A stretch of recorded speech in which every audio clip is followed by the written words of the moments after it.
Breaking news చూస్తున్నాం. Fatima college అంశంపై MIM నేత అక్బరుద్దీన్ ఓవైసీ తీవ్రంగా స్పందించారు. తమ విద్యా సంస్థలను కూల్చివేస్తామంటూ కొందరు వ్యాఖ్యలు చేస్తున్నారని ఆయన ఆరోపించారు. విద్యా సంస్థలను ఎలా కాపాడుకోవాలో తమకు తెలుసని, ఒక సంస్థను కూల్చితే 100 విద్యా సంస్థలు నిర్మిస్తామని అక్బరుద్దీన్ అన్నారు. తమను భయపెట్టే ప్రయత్నాలు జరుగుతున్నాయని, కానీ ఆ బెదిరింపులకు తాము లొంగబోమని ఆయన స్పష్టం చేశారు. ఇలాంటి బెదిరింపులను గతంలోనూ ఎదుర్కొన్నామన్నారు.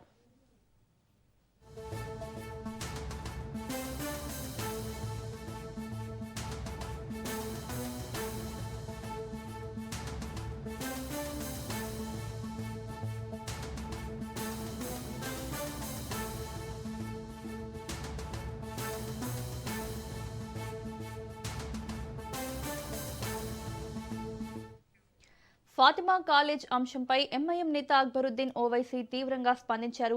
తమ విద్యా సంస్థలను కూల్చివేస్తామంటూ కొందరు వ్యాఖ్యలు చేస్తున్నారని ఆయన ఆరోపించారు. విద్యా సంస్థలను ఎలా కాపాడుకోవాలో తమకు తెలుసని, ఒక సంస్థను కూల్చితే 100 విద్యా సంస్థలు నిర్మిస్తామని అక్బరుద్దీన్ అన్నారు. తమను భయపెట్టే ప్రయత్నాలు జరుగుతున్నాయని, కానీ ఆ బెదిరింపులకు తాము లొంగబోమని ఆయన స్పష్టం చేశారు. ఇలాంటి బెదిరింపులను గతంలోనూ ఎదుర్కొన్నామన్నారు.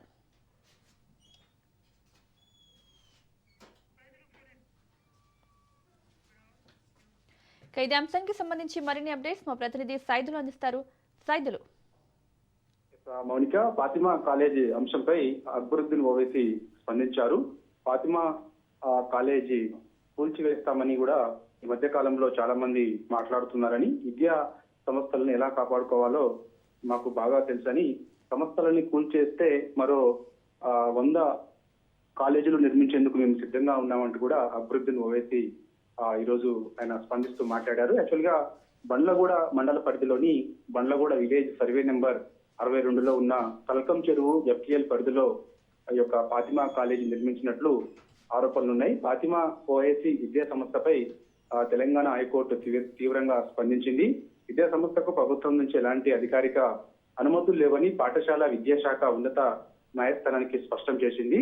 చెరువు ఎఫ్టీఎల్ పరిధిలో నిబంధనలకు విరుద్ధంగా ఫాతిమా కాలేజీ నిర్మించినప్పటికీ ఫాతిమా ఓవైసీ కాలేజీపై బాధితాయుతమైన ప్రభుత్వ అధికారులు ఎలాంటి చర్యలు తీసుకోవడం లేదంటూ విజయ్ గోపాల్ అనే న్యాయవాది గతంలో ప్రజా ప్రయోజనం పిటిషన్ దాఖలు చేసిన విషయం అందరికీ తెలిసిన విషయమే. ఈ పిటిషన్ పై జస్టిస్ ఎన్వి శ్రవణ్ కుమార్ నేతృత్వంలోని ఉన్నత న్యాయస్థానం ధర్మాసనం సుదీర్ఘ విచారణ చేపట్టింది. విచారణ సందర్భంగా సదరు వివాదాస్పద విద్యా సంస్థకు అసలు అనుమతులు ఎలా మంజూరు చేశారంటూ కూడా ధర్మాసనం ప్రశ్నించింది. దీనికి పాఠశాల విద్యాశాఖ తరఫున హాజరైన ప్రభుత్వ న్యాయవాది వెంకటరాజ్ గౌడ్ సమాధానం ఇస్తూ, ఫాతిమా ఓవైసీ విద్యా సంస్థకు ప్రభుత్వం నుంచి ఎలాంటి గుర్తింపు అనుమతి లేదని ఆయన కోర్టుకు వెల్లడించారు. ఈ సమాధానంపై ధర్మాసనం జోక్యం చేసుకుంటూ, కనీస అనుమతులు లేనప్పుడు ఆ కాలేజీలో చదువుతున్న విద్యార్థులకు పరీక్షల హాల్ టికెట్లు, విద్యా సర్టిఫికెట్లు ఎలా అందుతున్నాయంటూ ఆశ్చర్యం వ్యక్తం చేసింది. అందుకు ప్రభుత్వ న్యాయవాది స్పందిస్తూ, ఇతర గుర్తింపు పొందిన కాలేజీలు విద్యా సంస్థల్లో అడ్మిషన్లు పొందిన విద్యార్థులు కేవలం ఈ ఫాతిమా కాలేజీలో అకాడమిషన్ మాత్రమే తీసుకుంటున్నారని, వారి హాల్ టికెట్లు, సర్టిఫికెట్లు అన్ని అనుమతి ఉన్న ఇతర సంస్థల నుంచి జారీ అవుతున్నాయని కూడా కోర్టుకి వివరించారు. ప్రభుత్వ యంత్రాంగం సమాధానంపై తీవ్ర అసంతృప్తి వ్యక్తం చేసినటువంటి ధర్మాసనం సదరు విద్యా సంస్థ భవనానికి నిర్మాణానికి కనీస జిహెచ్ఎంసీ నుంచి అసలు అనుమతి ఉందా అనే విషయం పైన కూడా స్పష్టత ఇవ్వకపోవడంతో తీవ్రంగా ఆక్షేపించింది. భవన నిర్మాణ అనుమతులు, తల్కం చెరువు ఎఫ్టీఎల్ నిర్ధారణ వంటి అత్యంత కీలకమైన అంశాలపై సమగ్ర వివరణ ఇవ్వాలని గతంలోనే 3 నెలల సుదీర్ఘ సమయం ఇచ్చినప్పటికీ బాధితరహితమైన ప్రభుత్వ శాఖల నుంచి ఎలాంటి సమాధానం రాకపోవడంతో న్యాయస్థానం తీవ్ర ఆగ్రహం వ్యక్తం చేసిన విషయం అందరికీ తెలిసిన విషయం కాబట్టి, సో ఇక హైకోర్టు ఆదేశాల మేరకు మరి ఫాతిమా కాలేజీలకి ఎటువంటి పర్మిషన్ లేదు కాబట్టి, ఎందుకంటే తల్కం చెరువులో దాదాపుగా మధ్యలో ఈ యొక్క ఫాతిమా కాలేజీ నిర్మించారని కూడా ఆరోపణలు ఉన్నాయి. అయితే ఎఫ్టీఎల్ పరిధిలో దాదాపుగా ఈ యొక్క అక్రమ కట్టడాలు ఉండకూడదని ఒకవైపు రాష్ట్ర ప్రభుత్వం చెప్తున్నప్పటికీ, ఎఫ్టీఎల్ పరిధిలో ఉన్నటువంటి అక్రమ కట్టడాల్ని హైడ్రా కూల్చేస్తున్నప్పుడు మరి ఫాతిమా కాలేజీ తల్కం చెరువు ఎఫ్టీఎల్ లో ఉన్నప్పుడు ఎందుకు హైడ్రా చర్యలు తీసుకోవడం లేదని కూడా పెద్ద ఎత్తున విమర్శలు వచ్చాయి. కాబట్టి మరి ఇప్పుడు హైకోర్టు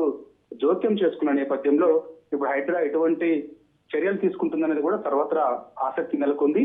సో మరోవైపు ఈ అంశం పైన కొద్దిసేపటి క్రితమే అక్బరుద్దీన్ ఓవైసీ స్పందించారు. ఫాతిమా కాలేజీ కూల్చివేస్తామని కూడా చాలా మంది మాట్లాడుతున్నారు. కూల్చివేస్తే మాత్రం ఖచ్చితంగా మేము మరో 100 ఫాతిమా కాలేజీలు హైదరాబాద్ లో నిర్మిస్తామని కూడా ఆయన సవాల్ చేస్తున్నట్టే ఆయన వ్యాఖ్యలు బట్టి చూస్తే అర్థమవుతూ ఉంది. కాబట్టి మరి ఇక అక్బరుద్దీన్ ఓవైసీ చేసినటువంటి వ్యాఖ్యలు, అదేవిధంగా ఫాతిమా కాలేజీ యొక్క సల్కం చెరువు FTL లో నిర్మించినటువంటి దాన్ని బట్టి మరి ఇక హైదరాబాద్ రాష్ట్ర ప్రభుత్వం ఎటువంటి చర్యలు తీసుకోబోతుంది అనేది కూడా కొంత ఆసక్తి కలిగిస్తున్నటువంటి అంశం. కాబట్టి చూడాలి మరి ఇక FTL లో నిర్మించినటువంటి ఫాతిమా కాలేజీకి సంబంధించి ఎటువంటి పర్మిషన్ లేకుండా నిర్మించారు కాబట్టి ఇప్పటికే హైకోర్టు చాలా సీరియస్ అయింది. కాబట్టి సో దీనిపైన మరి హైదరాబాద్ ఎప్పుడు చర్యలు తీసుకుంటుంది అనేది కూడా చూడాలి. ఎందుకంటే ఇప్పటికే చాలా విమర్శలు యాక్చువల్ గా గత కొన్ని నెలల నుంచి కూడా ఈ యొక్క ఫాతిమా కాలేజీ అక్రమంగా నిర్మిస్తున్నారు, ఎటువంటి చర్యలు తీసుకోవడం లేదని కూడా హైకోర్టులో కొంతమంది పిటిషన్ చేశారు. తర్వాత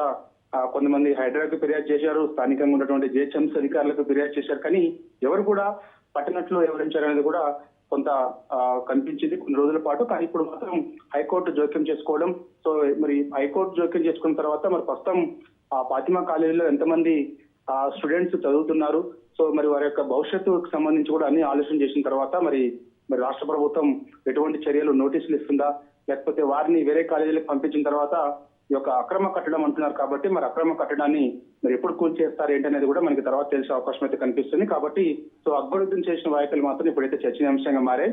రాష్ట్ర ప్రభుత్వానికి ఆయన సవాల్ చేస్తున్నట్టుగా కూడా ఆయన వ్యాఖ్యలను బట్టి చూస్తే అర్థమవుతుంది. కాబట్టి చూడాలి మరి అక్బరుద్దీన్ చేసినటువంటి వ్యాఖ్యలకు సంబంధించి ప్రభుత్వం ఎటువంటి చర్యలు తీసుకోబోతుంది అనేది కూడా కొంత ఆసక్తి.